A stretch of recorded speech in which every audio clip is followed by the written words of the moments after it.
What's up, viewers, subscribers, and agents alike? It's your boy Enlightened Luciferian Prince coming at y'all with another upload. I hope y'all enjoyed my last upload. Hope you people were in a decent state of mind. Hope you people out there not suffering from Christmas depression. Hope you people out there in prosperity, the ones that deserve it anyway. And I hope that everybody's pretty much all right. Now, for you hating ass motherfuckers, you agents, and all you people who work for no good, fuck you, and welcome to my motherfucking show. You feel me? Now, I want to talk about a subject that's much less spoken about, but should be expounded upon more so, strictly for the purposes of the historical indifference in which what we call society doesn't wish to like to talk about. Now, this is one of those topics off the beaten path. And it's probably going to piss off a lot of Trump supporters, but this is the 5 Negro presidents.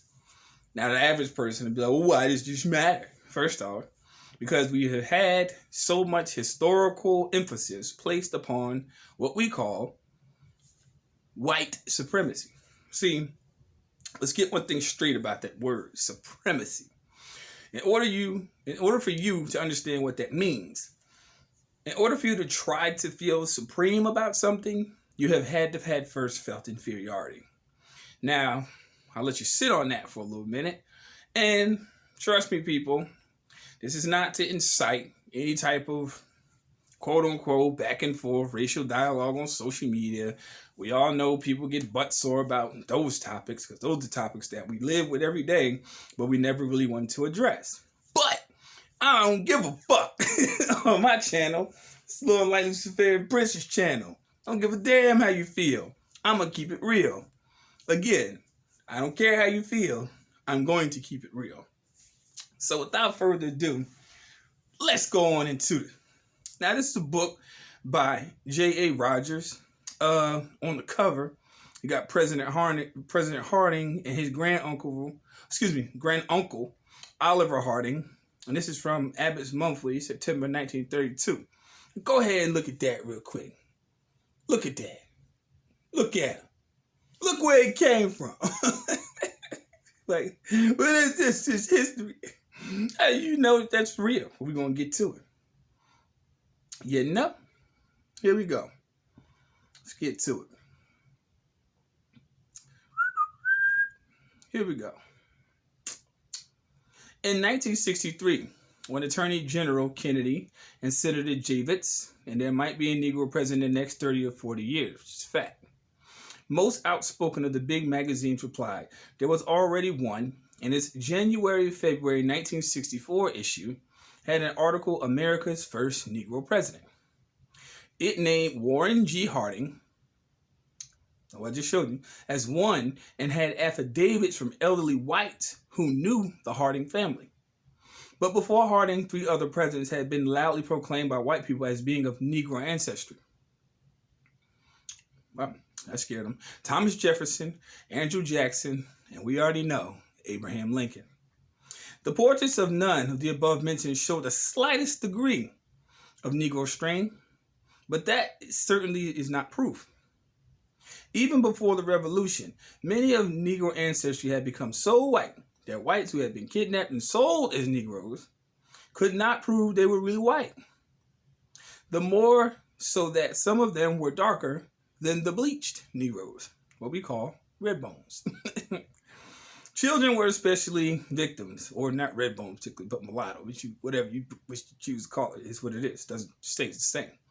As late as 1858, white orphan asylums sold their children at public auctions, and a picture of the Times shows a white child being tanned to sell him into slavery in the South. Harper's Weekly, January 30, 1864, has pictures of emancipated white slaves. Wow! Don't you just love discovering the truth? The most famous case of the times was that of Salome Mueller, a white German girl who was sold as a Negro slave. Her relatives brought suit in the Supreme Court of Louisiana, held that she was a Negro. Now, How do you do that? We'll get there to it later. It wasn't until her birth certificate was dug up in Germany that her real race was discovered. In fact, Salome, who had been married to a Negro, believed herself to be one also. What writers of the time said is given is in My Sex and Race, Volume 2, in the chapter, White People Sold as Negro Slaves. So, before I proceed, people, that's a very important tidbit of history that you have to actually take into consideration because, again, as I said previously in one of my earlier videos, not all people that were actually sold into slavery were actually African. Here's a proven fact. Even some aristocrats were of Negro ancestry. George Washington tells of Colonel Catsbycock, Virginia senator, whose Negro features made him hurry away nervously from Washington's home when he saw there an old Negro to whom he bore a striking resemblance. Therefore, when the political opponents of a presidential candidate said he was a Negro, many accepted it without question. It is usual for white writers to condemn offhand the statement that any president could possibly have any degree of Negro strain whatsoever, but it is not possible without minute tracing of ancestry to find whether one is pure white. Hence the case of one who started as Negro, became white, and then voluntarily became a Negro again. He is T. John Mckee, whose case attracted national attention and whose picture appeared on the front page of the New York Daily News, February 20th, 1948. McKee's grandson, of a Negro millionaire of that name, had crossed the color line, gone to Yale, and studied law.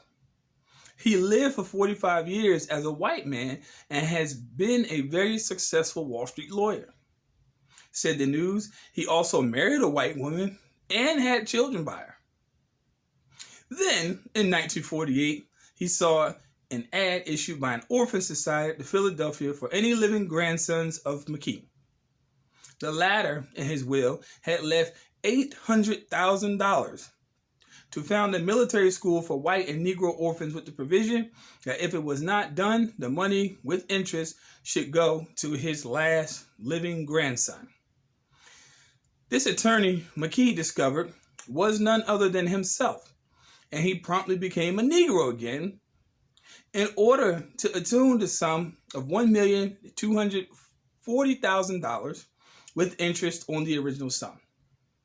Here's another case, this time from English royalty. David Michael Marquis of Milford Haven, cousin of the Queen of England, has some Negro strain, but positively does not show it. On the paternal side, he is descended from Queen Victoria. On the maternal side, from Pushkin, Russia's greatest poet, Pushkin in turn is descended from Abraham Petrovich Hannibal, an unmixed Sudanese Negro who had been adopted by Peter the Great of Russia, and whom Pushkin wrote in his Negro and Peter the Great. Hannibal's descendants married also into the German, Russian, Dutch, and other royal families. David Michael's mother was Nejeda, daughter of Grand Duke Michael of Russia. In some southern states, this member of English royalty would be a Negro. Virginia law provides that if any Negro of ancestry is ascertainable, one is a Negro. If this had been proved of Thomas Jefferson also, he would be one. When a descendant of Victoria and of Pushkin married, the Hearst newspapers had a feature on it saying that a coal-black baby might yet be born on the English royal family. This was based on the belief that if either couple had the slightest degree of Negro strain, a coal-black child might be born. Debrett's Peerage, page 53, Burke's Peerage, page 1668.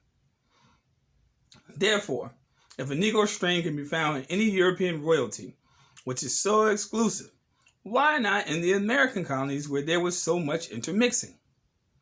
Winston Churchill's grandmother was 1/4 American Indian, which William Joyce rightly or wrongly claimed wasn't Indian, but Negro. Pause. Let me go ahead and give you some water real quick, y'all. Y'all better hold on to y'all chairs with this one. This done shattered a lot of people's preconceived beliefs. That therefore, these American presidents have had some Negro strain as possible. Did some persons who knew the intimate details of their ancestry tell of them? There are very many instances of whites being exposed as Negroes. Interracial intercourse was very common. Then, George Washington had a Negro son and Jefferson mulatto daughters. Negro males were also named as co-respondents in white divorce cases, as Helen Catterall tells in her judicial cases concerning American slavery and the Negro. Mixed marriages were also legal in several southern states, including Virginia and Mississippi. In Tennessee, mixed couples had to pay a special tax. Let's talk about Thomas Jefferson. The chief attack on Jefferson was in the Johnny Cake Papers. In a general denunciation of him, it said Tom Jefferson, son of a half-breed Indian squaw, sired by a Virginia mulatto father, also called him a, end quote, this is what the book says, a half nigger. This is what the book says. I didn't say this. That's the truth. Opposition papers took it up. It is difficult to find the matter with specific details in the assertion now. Albert J. Knox, Jefferson, page 223, the year published 1926. Taylor and Middleton's The Eagle Screams, page 67 through 77, year printed 1936. David C. Coyle's Ordeal of the Presidency, page 29, 1960, was the years published. And David S. Broder, New York Times Magazine, issue September 9th, 1964. Let's talk about Andrew Jackson. Andrew Jackson's father and mother came from Ireland and were very wretchedly poor. The Virginia Magazine of History, volume 29, page 191 says that Jackson was the son of a white woman who had intermarried with a Negro and that his eldest brother had been sold as a slave in the Carolinas. What gave an air of truth to this was that the elder Jackson died before Andrew was born. His widow went to live in Crawford Farm where there were Negro slaves, and that one of these was Andrew's father.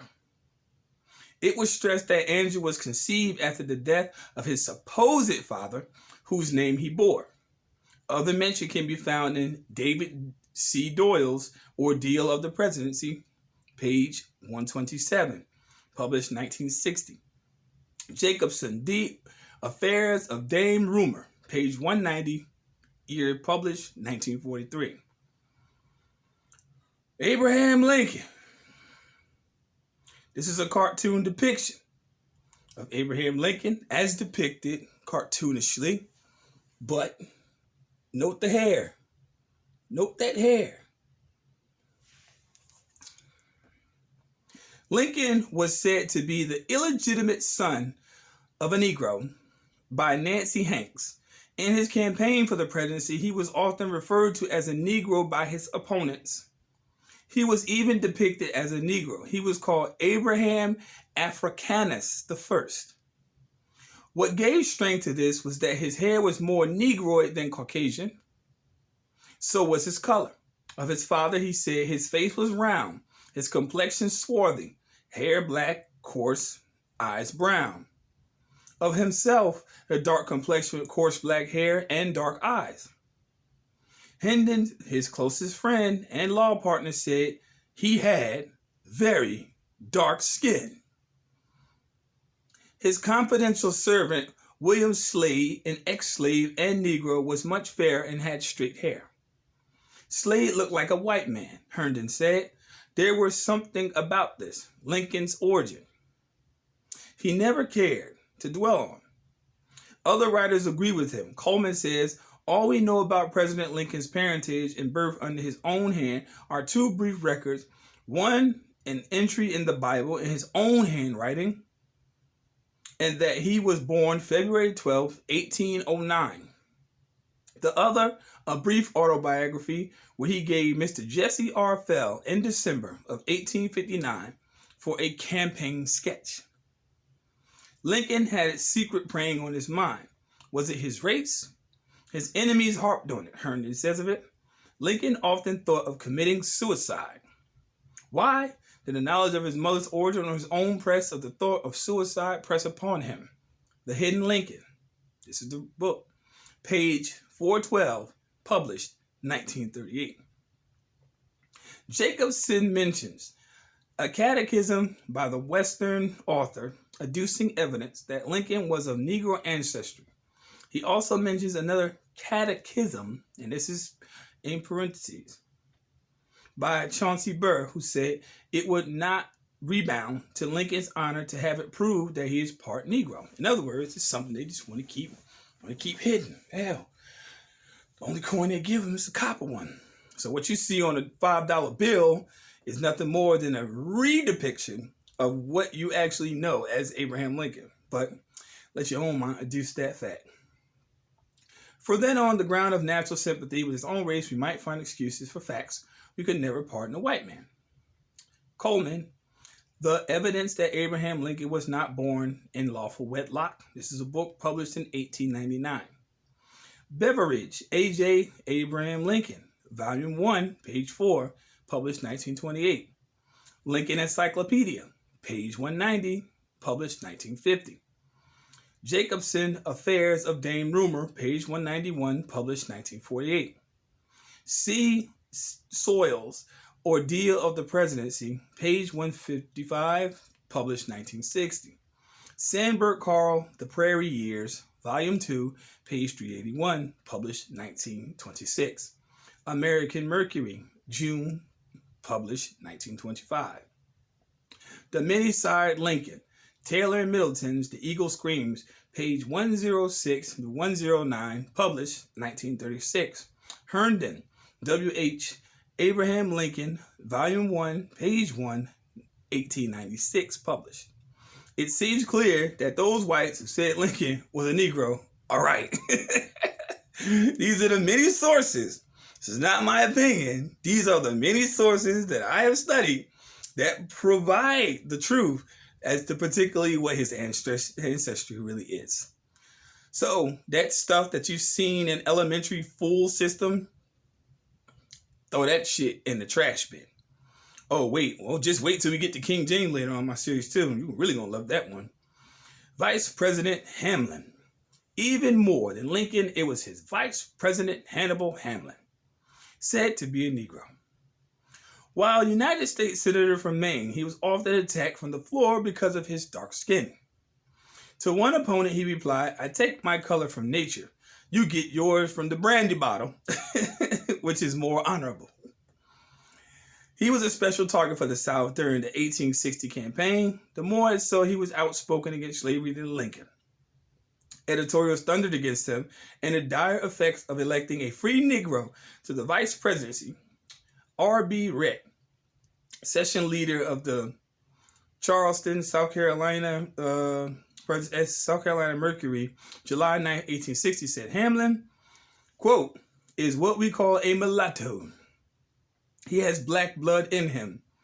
The Northern people elected that man in consequence of his peculiarity. They designed to place over the South a man who has Negro blood.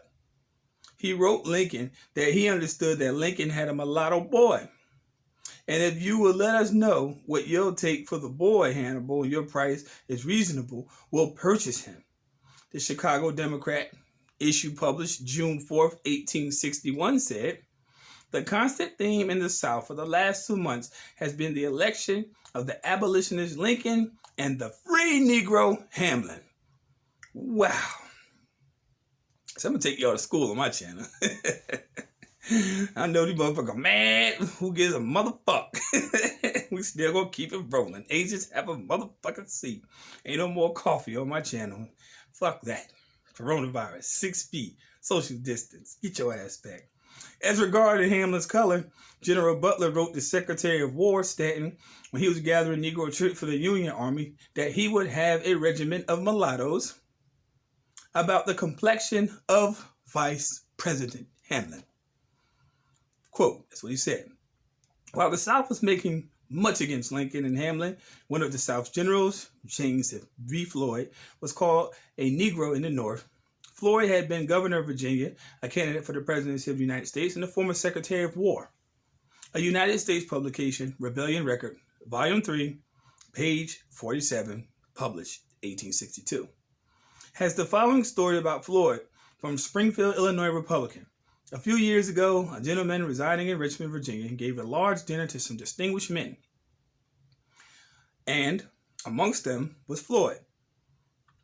Then, a rising man whose personal appearance indicated neither mental or physical superiority, he being a pursy, dark-complexioned man with crispy hair.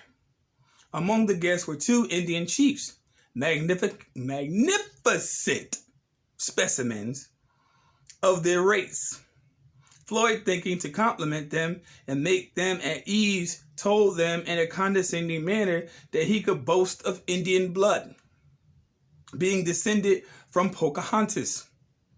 One of the chiefs, drawing himself up majestically and disdainfully, with a look of contempt on his noble countenance, said in broken English, no, nigger, which is nigger. And this is what the book says. What the book says. He said, no, nigger.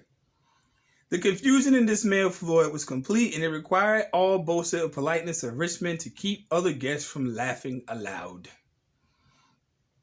Mention of a Negro strain in Lincoln was revived most unexpectedly in 1940 when RKO, for the world premiere of the motion picture Abe Lincoln in Illinois, offered a prize for the American who most resembled Abraham Lincoln.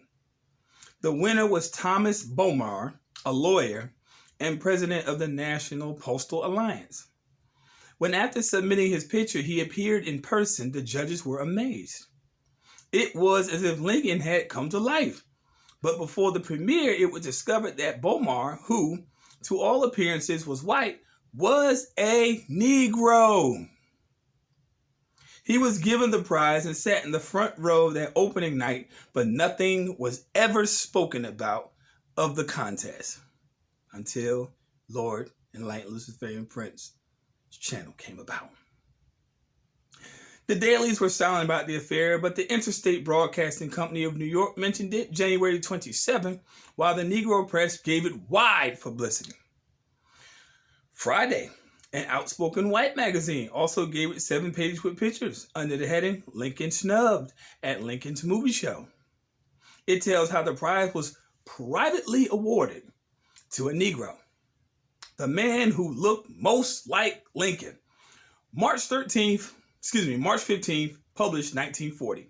Also Rogers, J. A. Sex and Race, Volume 2, page 379. You'll see Richard Bomar's picture. Check the book out. So I give sources. I don't give my opinion. I'm giving you the sources. Warren G. Harding. Shortly before 1920 Election Day, Americans were amazed to read in the Democratic papers that Harding was a Negro. Sometime before that, however, millions of monograph broadsides had been distributed saying Harding's father is George Tryden Harding, obviously a mulatto. He had thick lips, rolling eyes, chocolate skin, and that his mother, Phoebe Dickerson, a midwife, of whose ancestry little known, was white. Attorney General Harry Daugherty said that there was discovered in San Francisco mails alone over 250,000 copies that President Wilson indignantly ordered the stuff destroyed. Therefore, they were distributed by hand. With this also appeared a book by William Estabrook, Chancellor, Professor of Economics, Politics, and Social Science of Worcester College, Ohio. Chancellor based his assertions on interviews with aged residents of Marion, Ohio, who knew the Harding family. He had affidavits from them, as well as a letter from Senator Foraker, a friend of the Negro, who had written him asking him to give Harding's sister, Miss Votal, employment in the public schools of Washington, D.C., of which Chancellor was then superintendent. She was given employment in a Negro school, then tightly segregated. She also lived amongst Negroes there. Wendell P. Dabney, a Negro editor of the Weekly and Paymaster of the city of Cincinnati, said that Harding had been known as a Negro long before the circulars appeared, and that when he first was running for his office, he used to tell Negroes that he was colored. Sounds like Kamala Harris, doesn't it? It is reported that Republican leaders had called on Harding to deny the story. He said, "How should I know? One of my ancestors might have jumped the fence." Take a sip of water now.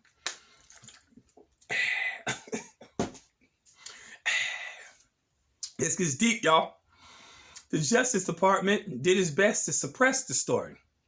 One of his special investigators, Gaston B. Means, tells how he brought up Chancellor's book on Harding, brought them to Washington in a guarded express car, and made a big bonfire of them on the grounds of the Boyd Mansion. The plates were also destroyed, he said. Strange Death of President Harding. This is the book, page 139 through 140. So thorough was the suppression of the book. Warren G. Harding, President of the United States, is one of the rarest books ever printed in America. There are only 3 copies known. It is now said to be worth, as of the date of this publishing, this is 1965 when this book was published, $200,000 a copy. Now let's inflate that to modern day currency. We're talking about a book well over $4 million. If you can find it. The rear book room of the New York Public Library has a copy. The rear book room of the New York Public Library has a copy. That's one. Where are the other 2? Think about that. Fact. January to February 1964 reproduces copies of some of the sworn affidavits of aged whites who knew Harding's ancestors. It also says that inquiries made by Dr. H.F. Aldelfer and Samuel Hopkins Adams along the persons who swore to the affidavits, along such the persons still held to what they had said about Harding being a Negro. President. Here we go. The 5th president said to be a Negro ancestry will not be named here. There seems to be no published research on this ancestry, as in the case of Harding. My first intimation was from a white woman in a cafe in a Latin quarter of Paris, where Americans met nightly to talk. I understood it had appeared in a French paper on the topic of race intermixture. But we don't need to proceed on that particular notion because there's no facts on that. And I don't like talking about things where I can't give people on my channel some sort of actual, reference. So I'm really not going to elaborate on that too tough. Okay, here we go. Back to Mr. Hamilton.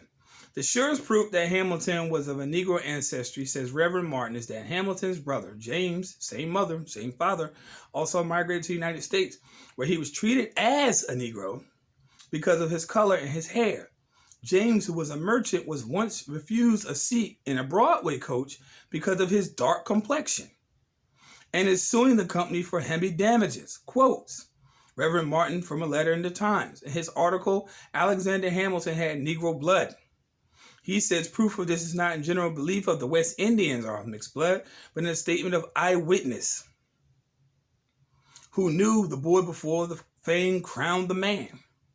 Reverend Martin added that Hamilton's father was invited to the United States, but not his mother, because of her presence would have ruined his prospects. She loved her son, Alexander, too much. The father, the failure, would have been accepted, but the mother with the noble mind and the dark skin would create as much trouble as a colored delegate at a white convention. That's like me going to a Trump rally, which I would never do. Her features were too pronounced. She was too typically Negro. Beth Lilla, and that's pronounced with a T, August 1916. People. I'm just going to leave off on there. You just learned very significant truths in less than 30 minutes. Now, I know a lot of people will find it hard to believe because the portraiture and the particular depictions of these presidents that has been so well embedded into your conscience has shown you particularly that no such thing of this caliber has ever existed. They all depict them to be rosy white Europeans. But here it is, documented evidence that proves to you that yes, there were Negro presidents way before Barack Obama. Oh, Barry Soetoro, that's his correct name, to be honest with you. But fundamental fact. Do you have to believe me? I wouldn't give a fuck. These people wrote these books long before you was even fucking born, most of y'all. And some of y'all right around the time when y'all were born. So I don't care if you don't believe me. In this video, I read descriptively each and every particular source of information where this is coming from. And this is recorded. I didn't write this book. This is not a video of me just on social media ranting about having black people. No. This is what other Europeans said about these individuals. It's no longer a myth, people. You know? It's no longer a myth. Just wait till you start seeing my videos when I start digging into what they call, quote unquote, the European nobility. Oh, that's really going to shock the shit out you. I told you, wait till I do my video on King James. You're really going to be shocked. Straight up. You know? A lot of people, like I said before on my channel, it is what it is. I'm not the be-all, end-all. Don't ever want to be. Like I said, that'd be too much expectation placed upon me. But I tell you what, stay here for another year, I bet your ass will have a Harvard, better than a Harvard degree. Straight up. Because a lot of things you have to realize I read from are no longer in print for good reason. You know? And they know this. Hell, I just read it in that book particularly. They said he burned all his other copies of all his other books. So let me tell you something. Suppression of knowledge is very real. Because once the truth is ever expounded upon and is giving people the chance to think critically, then guess what you got? You have a mass of people who fucking know better.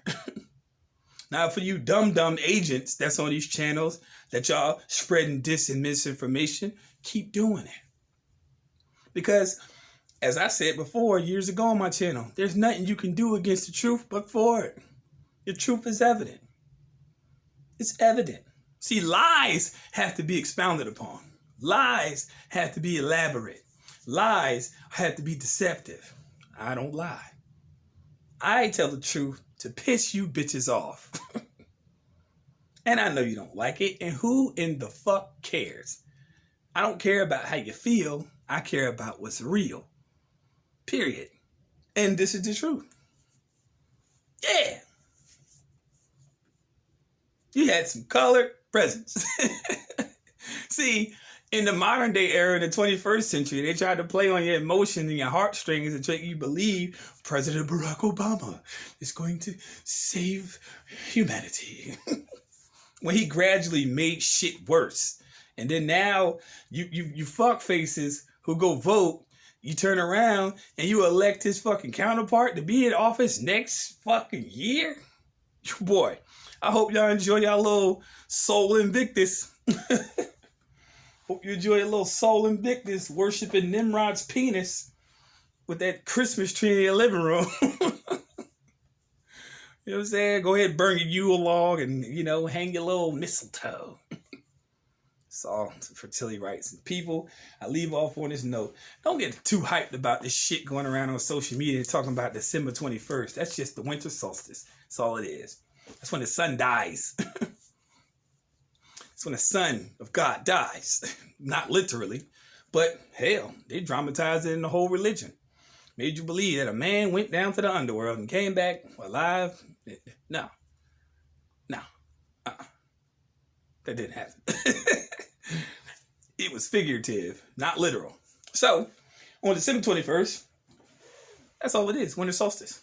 Christmas is actually on the 23rd, not 25th.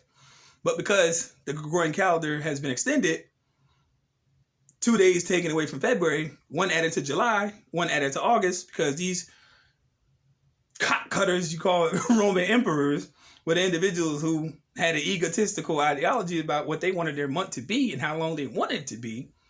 That's why there is only 365 days in a year. It's not 366 on a leap year. Christmas is actually on December. 23rd. So don't get too hyped up about December 21st, what you hear on social media. Trust me, there's no superpowers coming out the sky. Bitch, if you ain't had powers before that shit happened, you ain't never going to have none after. Period. Seems like I'm going all over the place, but no. What I'm basically saying is just particularly stop letting other people make up your reality and start to learn the realization of what you need to learn in your own life. And once you do that, things change. This is your first time viewing this channel, like and subscribe, share the video. It is what it is. And if you don't like what I have to say on my channel, you don't like my presentation, to be honest with you, bluntly put, I don't give a fuck. I don't give a flying fuck how you feel. Leave in the comment sections all you want. And eat them, you better keep your motherfucking mouth shut on my motherfucking comment section. And you know who I'm talking to. Straight up. And to the other motherfucker who had something to say in regards to me being, quote unquote, out of my bondage and still doing this, bitch, I'm not gonna stop. As much life as I got in me and as much time as I have promised to me by my creator in my existence, bitch, I ain't never gonna stop. I ain't gonna stop till the casket drop. Period. So if you don't like me continuing doing what I gotta do, fuck you. You know, straight up. And excuse my language if you're watching this around kids. You should probably put headphones on. But straight up. Think I give a fuck about what people think? No. I walk around in the world with a face full of goddamn ink. You think I really give a fuck what someone thinks? I stopped giving a fuck about that shit when I was a kid. You know? When I was a fucking child.